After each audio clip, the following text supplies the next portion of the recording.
ఏ ఇంటి పైన చూసినా డిష్ టీవీ యాంటీనా డైరెక్షన్ ఒకవైపే ఉంటుంది. అలా ఎందుకు? మన ఇండియన్ టీం జెర్సీ పైన ఈ 3 స్టార్స్ వెనక రీజన్ వింటే ఇందులో ఇంత మీనింగ్ ఉందా అంటారు. కార్ లో హెడ్ రెస్ట్ ని మనం ఓన్లీ తలబెట్టుకోవడానికి అనుకుంటాం, కానీ దీన్ని ఎమర్జెన్సీ టూల్ లా వాడొచ్చు. ఇలా మనకి తెలియని మనం తెలుసుకోవాల్సిన ఇంట్రెస్టింగ్ విషయాలు ఈ వీడియోలో చాలా ఉన్నాయి. ఈ పర్పస్ఫుల్ వీడియోని చివరి వరకు చూడండి. మీరెప్పుడైనా గమనించారా? మీరు ఏ టీవీ యాంటీనా చూసినా ఆల్మోస్ట్ అన్ని సౌత్ డైరెక్షన్ కి ఫేస్ చేసి ఉంటాయి. దీని వెనక రీజన్ ఏంటంటే ఈ టీవీ యాంటీనాస్ అన్ని శాటిలైట్ నుంచి సిగ్నల్ రిసీవ్ చేసుకుంటాయి. దాని నుంచి మనం టీవీలో మూవీస్, షోస్ చూస్తుంటాం. సో మీరు ఇండియాలో DTH south east, south west direction లో చూస్తున్నారు అంటే ఆ స్పెసిఫిక్ ప్రొవైడర్ శాటిలైట్స్ ఆ డైరెక్షన్ లో పార్క్ చేసి ఉన్నాయని అర్థం. కార్ లో మనకి చూస్తే డిటాచబుల్ హెడ్ రెస్ట్స్ ఉంటాయి. అంటే సీట్ హెడ్ ని రిమూవ్ చేసేయచ్చు, మళ్ళీ పెట్టేయచ్చు. అయితే చాలా వైరల్ వీడియోస్ లో వీటి గురించి క్రేజీ పర్పస్ చెప్తున్నారు. అదేంటంటే అనుకోకుండా కార్ లాక్ అయిపోతే ఏదైనా డేంజరస్ సిచ్యువేషన్ లో ఉన్నప్పుడు హెడ్ రెస్ట్ ని ఎమర్జెన్సీ టూల్ లా ఉపయోగించుకోవచ్చు అని. రియల్ గా మాట్లాడుకుంటే ఒరిజినల్ పర్పస్ ఇది కాకపోయినా ఎమర్జెన్సీ టైమ్స్ లో ఇదో బెస్ట్ టిప్ అనే చెప్పొచ్చు. మ్యానుఫ్యాక్చరర్స్ పర్స్పెక్టివ్ లో హెడ్ రెస్ట్ అడ్జస్ట్ చేసుకోవడానికి అండ్ క్లీనింగ్ కి ఈజీగా ఉండడానికి మాత్రమే డిజైన్.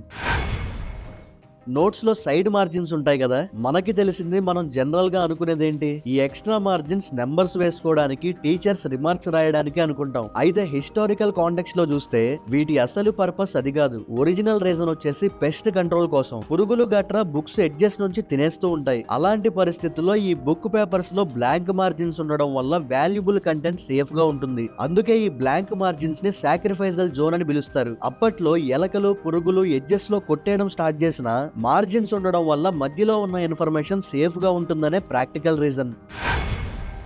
మీరెప్పుడైనా ల్యాప్టాప్ ఛార్జర్ ని క్లియర్ గా గమనిస్తే ఈ ఎక్స్ట్రా బెడ్ ఉంటుంది. దీన్ని ఫెరైట్ బెడ్ అంటారు. ఇదెందుకంటే పవర్ కేబుల్ నుంచి జనరేట్ అయ్యే హై ఫ్రీక్వెన్సీ ఎలక్ట్రికల్ నాయిస్ ని సప్రెస్ చేయడం కోసం. ఇది గానీ లేకపోతే మీరు ల్యాప్టాప్ ఛార్జింగ్ పెట్టినప్పుడు బజ్ అనే నాయిస్ వస్తూ ఉంటుంది. ఈ ఫెరైట్ బీడ్ లో ఉండే ferrite core material high frequency signals ని రెసిస్ట్ చేస్తుంది. అల్టిమేట్ గా నాయిస్ క్యాన్సిల్ అయ్యి డిస్టర్బెన్స్ లేకుండా ఉంటుంది. మన జీన్స్ ప్యాంట్ కి పాకెట్స్ ఉంటాయి. అయితే రెగ్యులర్ 4 పాకెట్స్ ని పక్కన పెడితే ఈ చిన్న 5th పాకెట్ రియల్ పర్పస్ ఏంటో తెలుసా? ఈ రోజుల్లో వాడుతున్నట్టు కీస్ పెట్టుకోవడానికి, కాయిన్స్ పెట్టుకోవడానికి కాదు. దీని అసలు పర్పస్ వచ్చేసి పాకెట్ వాచ్ ని సేఫ్ గా హోల్డ్ చేయడం కోసం. 1870s లో వర్కర్స్ జీన్స్ ని వాడేవాళ్ళు. ఈ పాకెట్ స్పెసిఫిక్ గా వర్కర్స్ కోసం డిజైన్ చేశారు, వాళ్ళ వాల్యుబుల్ పాకెట్ వాచ్ ని సేఫ్ గా పెట్టుకోవడానికి. అయితే ఈ డిజైన్ ఇప్పటికీ అలానే కంటిన్యూ అవుతుంది. కానీ ఇప్పుడు మోడర్న్ యూజ్ లో కీస్ పెట్టుకోవడానికి, కాయిన్స్ పెట్టుకోవడానికి, బస్ టికెట్లు పెట్టుకోవడానికి వాడుతున్నారు. మరి 5th పాకెట్ ని మీరు దేనికి వాడతారో కామెంట్ చేయండి. సోడా క్యాన్ పాప్ ట్యాప్ కి ఎక్స్ట్రా చిన్న హోల్ ఉంటుంది. జనరల్ గా ఓపెన్ చేసి తాగేస్తారు. అయితే ఈ హోల్ పర్పస్ ఏంటో తెలుసా? ఓకే, ఈ హోల్ స్ట్రా ని హోల్డ్ చేయడానికి యూజ్ అవుతుంది. ఎలా అయితే టెట్రా ప్యాక్ లో స్ట్రా వేసుకుని తాగుతామో అలాగే క్యాన్ లో స్ట్రా ని స్టేబుల్ గా ఉంచడానికి ఈ హోల్.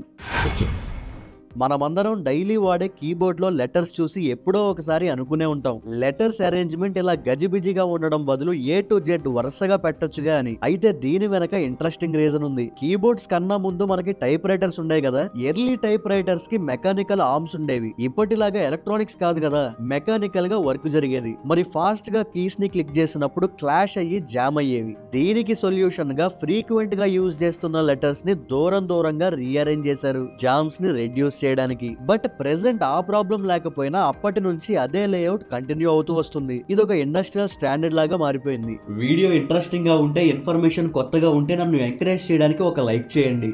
మీకు అనిపించింది కామెంట్ చేయండి.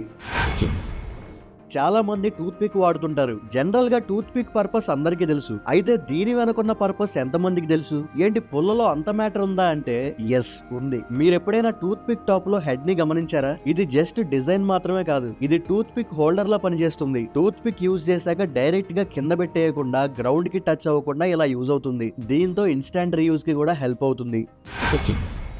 మీరే పెన్ను క్యాప్ గమనించిన మాక్సిమం క్యాప్ కి టాప్ లో చిన్న హోల్ ఉంటుంది. ఈ చిన్న హోల్ వెనక చాలా పెద్ద పర్పసే ఉంది. పిల్లలు పెన్ తో రాయడమే కాదు, వాటితో ఆడుతుంటారు, నోట్లో పెట్టుకుని నములుతారు. బై ఎనీ ఛాన్స్ చిల్డ్రన్ వీటిని మింగేసిన సఫకేషన్ నుంచి కాపాడే సేఫ్టీ ఫీచర్ ఇది. ఈ టైనీ హోల్ వల్ల విండ్ పైప్ కి ఎయిర్ ఫ్లో ఆగిపోకుండా ఉంటుంది. అందుకే ఈ డిజైన్ ని సేఫ్టీ స్టాండర్డ్ గా మార్చారు. మ్యానుఫ్యాక్చరర్స్ వీటిని ఫాలో అవుతారు. అంతేకాదు దీనికి ఇంకో పర్పస్ కూడా ఉంది. క్యాప్ క్లోజ్ చేసినప్పుడు ఈ చిన్న హోల్ ఉండడం వల్ల ఎయిర్ ప్రెషర్ ఈక్వలైజ్ అయ్యి ఇంకు లీక్ అవడాన్ని ప్రివెంట్ చేస్తుంది.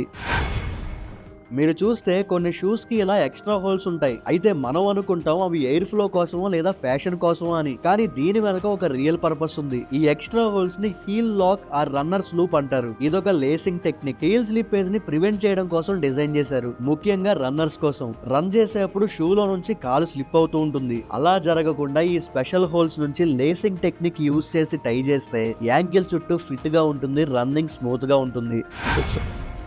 ఇండియన్ టీమ్ జెర్సీ పైన 3 స్టార్స్ ప్రింట్ చేసి ఉంటాయి. అయితే జెర్సీ పైన ఈ 3 స్టార్స్ మీనింగ్ ఏంటో తెలుసా? ఈ 3 స్టార్స్ 3 వరల్డ్ కప్ విక్టరీస్ ని రిప్రజెంట్ చేస్తున్నాయి. 1983 ODI world cup, 2007 T20 world cup and 2011 ODI world cup. 2011 win తర్వాత కిట్ స్పాన్సర్ నైకీ ఈ స్టార్స్ ని ఇంట్రడ్యూస్ చేసింది. ఐఫోన్ బ్యాక్ సైడ్ కెమెరా కింద అబ్జర్వ్ చేస్తే ఒక స్మాల్ బ్లాక్ హోల్ ఉంటుంది. అది యాక్చువల్ గా హోల్ కాదు, అది ఎక్స్ట్రా మైక్రోఫోన్. బ్యాక్ కెమెరాతో వీడియోస్ రికార్డ్ చేసేప్పుడు డైరెక్షనల్ ఆడియోని క్లియర్ గా క్యాప్చర్ చేయడం కోసం. జనరల్ గా మనం కెమెరా ముందుండి మైక్ ఏమో పక్కనుంటే ఆడియో క్వాలిటీ ప్రాపర్ గా ఉండదు కదా, అందుకే ఐఫోన్ కి ఎక్స్ట్రా మైక్రోఫోన్. మీరు గానీ ఛానల్ కి సబ్స్క్రైబ్ చేసుకోకుండా వీడియో చూస్తున్నట్లయితే వెంటనే సబ్స్క్రైబ్ చేసుకోండి. మాటిస్తున్నా ఇలాంటి మంచి మంచి వీడియోలే వస్తాయి. మనం వేసుకునే ప్యాంట్స్ కి ఈ స్టీల్ బటన్స్ చూస్తుంటాం. అయితే ఇవి మనం అనుకున్నట్టు స్టైల్ కోసమో ఫ్యాషన్ కోసమో కాదు. ఈ మెటల్ బటన్స్ వెనక ఒక పర్పస్ ఉంది. జీన్స్ ప్యాంట్ యొక్క స్ట్రెస్ పాయింట్స్ అంటే చిరిగిపోవడానికి ఎక్కువగా ఛాన్స్ ఉన్న చోట, ముఖ్యంగా అరౌండ్ పాకెట్స్, వీటిని ఎక్కువగా చూస్తుంటాం. అసలు జీన్స్ ప్యాంట్ డిజైన్ చేసింది హార్డ్ వర్కింగ్ లేబరర్స్ కోసం. వాళ్ళ వాడకానికి, వర్కింగ్ కండిషన్స్ కి రఫ్ అండ్ టఫ్ గా చిరిగిపోయే ఛాన్సెస్ ఎక్కువగా ఉంటాయి. మరి అలా జరగకుండా డ్యూరబిలిటీ పెంచడం కోసమే ఈ metal buttons. Ear phones, air pods చూస్తే స్పీకర్ తో పాటు డిఫరెంట్ హోల్స్ ఉంటాయి. ఇన్ని దేనికి? వినపడడానికి స్పీకర్ ఉంటే చాలుగా అనుకుంటే ఈ ఎక్స్ట్రా హోల్స్ కి ఎక్స్ట్రా రీజన్స్ ఉన్నాయి. మేజర్ రీజన్ వచ్చేసి బాస్ ఇంప్రూవ్ చేయడానికి. ఈ ఎక్స్ట్రా ఉన్న హోల్ ద్వారా ప్రెజర్ రిలీజ్ అవుతుంది, దాని ద్వారా సౌండ్ ఇంప్రూవ్ అవుతుంది. ఈ ఫంక్షనాలిటీతో పాటు నాయిస్ క్యాన్సిలేషన్ మైక్రోఫోన్ కూడా ఎంబెడ్ అయి ఉంటుంది. నెయిల్ కట్టర్స్ కి ఎక్స్ట్రా యూనిట్స్ ఉంటాయి. అయితే వీటి regular uses like rough edges ని స్మూత్ చేయడానికి ఒకటి, నెయిల్స్ లోని డస్ట్ ని రిమూవ్ చేయడానికి ఒకటి ఉంటూ ఉంటాయి. అయితే దీన్ని ఎఫెక్టివ్ గా వాడుకోవాలే గానీ దీన్ని మీరు టైనీ పొటెన్షియల్ టూల్ కిట్ గా ఉపయోగించుకోవచ్చు. లైక్ ఏ ట్రావెల్ టూల్ కిట్. దీన్ని స్మాల్ నైఫ్ లా యూజ్ చేయొచ్చు, ప్యాకేజెస్ ఓపెన్ చేయడానికి బాటిల్ ఓపెనర్ లా కూడా వాడుకోవచ్చు. Simple tool but more versatile. Video చివరి వరకు చూసారంటే ఖచ్చితంగా నచ్చే ఉంటుంది. లైక్ చేయడం మాత్రం మర్చిపోకండి.